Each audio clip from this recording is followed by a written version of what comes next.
एक स्ट्रीम हुए थे, हाँ, आपके सरफराज फैजी साहब थे और एक ये हाँ, हाँ, बरेलवी के बेचारे लड़का इरफान नाम था। तो बातें हाँ, हाँ, बातों में उन्होंने एक चीज कह दी सरफराज साहब ने, जो हमें नागवार गुजरी, हम बहुत हम सुने थे। हाँ, उन्होंने हाँ, कहा हाँ। कि हमसे ज्यादा मोहब्बत करने वाला कौन है, रसूल अल्लाह सल्लल्लाहु अलैहि वसल्लम से। ये बात गलत है। आप ये क्यों दावा क्यों नहीं कर गलत? सकते कि हम लोग क्या हम मोहब्बत नहीं करते हैं, नहीं, हमारा आपको मोहब्बत मैं का आपसे पैमाना कम है।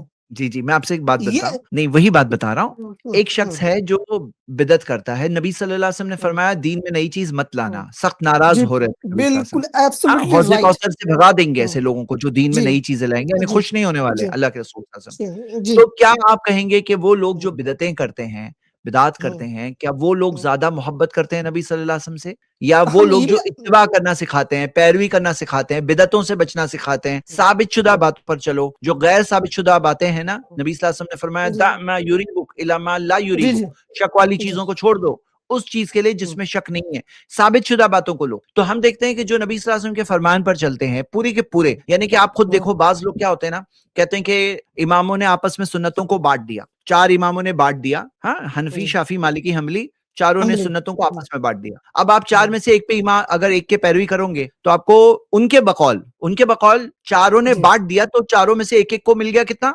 25% और हम्म, छूट गया कितना? 75%। तो अगर आप एक इमाम को मानोगे, तो 25% ही मिलेगा उनके बकौल, हमारे नहीं। लेकिन सही बात क्या है? हम तो चारों इमामों को मानते हैं, हम तो सारे बड़े-बड़े अइम्मा को मानते हैं। किसी के पास भी नबी सल्लल्लाहु अलैहि वसल्लम की एक हदीस मिल जाए, तो हम कहते हैं नबी सल्लल्लाहु अलैहि वसल्लम के फरमान के आगे किसी इमाम की बात नहीं आ सकती, क्योंकि इमाम चाहे जितने भी बड़े क्यों ना हो, उलमा चाहे जितने भी बड़े और इल्म वाले क्यों ना हो, आखिर में इंसान है। तो अगर किसी मसले में उलमा में इख्तिलाफ है, तो हम उस आलिम की बात को लेंगे जिनके पास नबी सल्लल्लाहु अलैहि वसल्लम का फरमान है, जिनके पास प्रूफ है, सहाबा के फहम के अच्छा। मुताबिक है। तो यहाँ कैसा है, कुछ फैक्टर्स है जिस वजह से आप ये नतीजे तक पहुंच सकते हो कि अहले हदीस क्योंकि बिदअतों को गलत मानते हैं, उसूली तौर तो पर, कि तो ये बिदअत करना कोई गलत है। एक बात हाँ? बताइए ज़ैद साहब, कोई 1 इमाम मिनट ये मैं कहता है 1 कि मेरी बात 1 मिनट लूँगा, सिर्फ 1 मिनट जी लूँगा, जी हाँ? जी जी तो अहले हदीस क्योंकि बिदअतों को करना गलत कहते हैं और बिदअतों से नबी सल्लल्लाहु अलैहि वसल्लम सख्त नाराज़ होते थे, इसके बहुत सारे दलाइल बिल्कुल मौजूद हैं। तो ये बिल्कुल खुद होना इत्तिबा चाहिए। करना सिखाते हैं, पैरवी करना हम्म, सिखाते हैं। क्योंकि हम्म, अहले हदीस ये सिखाते हैं कि नबी सल्लल्लाहु अलैहि वसल्लम के फरमान के आगे किसी और की बात को मत रखो, डिवाइड मत करो, बाँटो मत। तो ज़्यादा सुन्नतें आपको सुन्नतों पे अमल अहले हदीसों में मिलेगा। आपको क्योंकि यहाँ पर तहकीक का मामला है, सिस्टम है कि सही हदीसों पर चलो, ज़ईफ़ मौज़ू हदीसों पर मत चलो।